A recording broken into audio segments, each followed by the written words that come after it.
ড্রয়ের জায়গা থেকে যখন এক্সট্রা টাইমে খেলা হবে, সেই এক্সট্রা টাইমে যে পাওয়ারফুল হবে সে জিতবে। এক ধরনের ব্লেম করা হয়েছে, করিডোর এই টেই সব ব্লেম করা হচ্ছে সেনাবাহিনীকে। সেনাবাহিনী যে সাথে আমাদের সাথে কোনো সম্পর্কের কোনো অবনতি হয়নি, তারা তাদের জীবন দিয়ে হলো তারা এটা ইয়ে করবে। সো এই ইউনূস সাহেব কিন্তু জীবন দিবেন না, এটা কিন্তু তারা ইঙ্গিত করে দিয়েছেন যে যাদের সংগঠনের সাধারণ সম্পাদকের খবর নাই, মহাসচিবের খবর নাই, এরকম এক একজন সর্বস্ব দলের সাথে, শত শত দলের সাথে বসে যে নাটক করা হয়েছে, সেই নাটক সবাই বুঝে, তাই না? সেনাবাহিনীর তরফ থেকে একটা ব্রিফ করা হয়েছে করিডোর বন্দর এইসব ইস্যুতে। অনেকে জানতে চেয়েছেন যে আসলে এই আগের অনুষ্ঠানে জানতে চেয়েছেন, এখনো জানতে চেয়েছেন, 2-3 জন দেখলাম লিখতেছেন যে এইটা কি বিশ্লেষণ, আসলে এটার ব্যাখ্যাটা কি।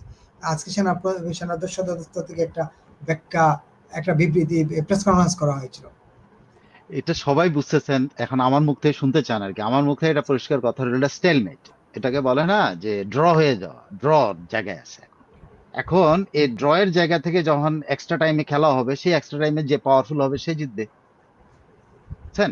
সেনাবাহিনীর তরফ থেকে একটা রেসপন্স করা দরকার ছিল, তারা রেসপন্স করছে। যেমন সরকারের তরফ থেকে 2 দিন ধরে সকল পাতি পাতি নেতা, যাদের সংগঠনের সাধারণ সম্পাদকের খবর নাই, মহাসচিবের খবর নাই, এরকম এক একজন সর্বস্ব দলের সাথে, শত শত দলের সাথে বসে যে নাটক করা হয়েছে, সেই নাটক সবাই বুঝে, তাই না?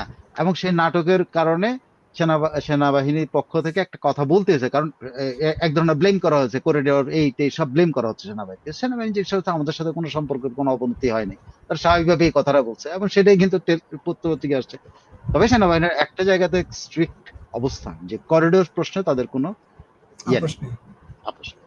যে দেশের সার্বভৌমত্ব প্রশ্নে যেখানে যাবে, তারা কি বলছে, তারা তাদের জীবন দিয়ে হলো তারা এটা ইয়ে করবে। সো এই ইউনূস সাহেব কিন্তু জীবন দিবেন না, এটা কিন্তু তারা ইঙ্গিত করে দিয়েছেন যে আপনি কিন্তু জীবন দিতে যাবেন না, জীবনটা দিতে যাবো আমরা। ঠিক আছে? ইউনূস এবং তার বাহিনীকে তারা কিন্তু এই কথাটাই মিন করে দিয়েছেন যে জীবন দিলে আমরা দেব, আমরা বেঁচে থাকতে স্বাধীনতা সার্বভৌমত্ব কার দিয়ে দিতে পারবো না, কারণ আপনারা কিন্তু স্বাধীনতা সার্বভৌমত্বের জন্য জীবন দেন বাবা, জীবন দেওয়ার জন্য অঙ্গীকার করে আসেননি। একেবারেই।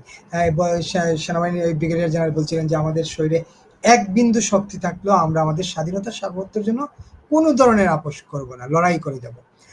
সেটা আর ইয়ে কি বলছেন, আর ইউনূস সাহেব কি বলছেন, উনি ব্যথা অনুভব করবেন যদি বাংলাদেশের কোনো ক্ষতি হয়। উনি ব্যথা অনুভব, আর এরা রক্ত দিবে আর উনি ব্যথা অনুভব করবেন। তো এটা পার্থক্য আছে না?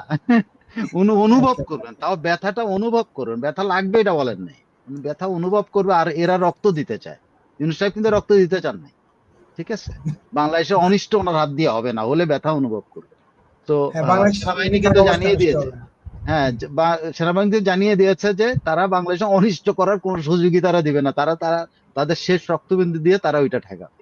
তো ইউনূস সাহেবের কথা এবং এই কথার মধ্যে আপনি বুঝতে পারেন যে এখানে সেনাবাহিনী মুখোমুখির কোনো বিষয় নেই। সেনাবাহিনী তার অবস্থান নিয়েছে, তারা যে দায়িত্ব পালন করার কথা সেই দায়িত্ব তারা পালন করে। এখন ইউনূস সাহেব পারলে দেখ, উনি উনি তো বলছে। তবে পার্থক্যটা এই জায়গায় যে ইউনূস সাহেব ব্যথা অনুভব করবেন, আর সেনাবাহিনী বলছে আমরা রক্ত দিব। পার্থক্য এই জায়গায়।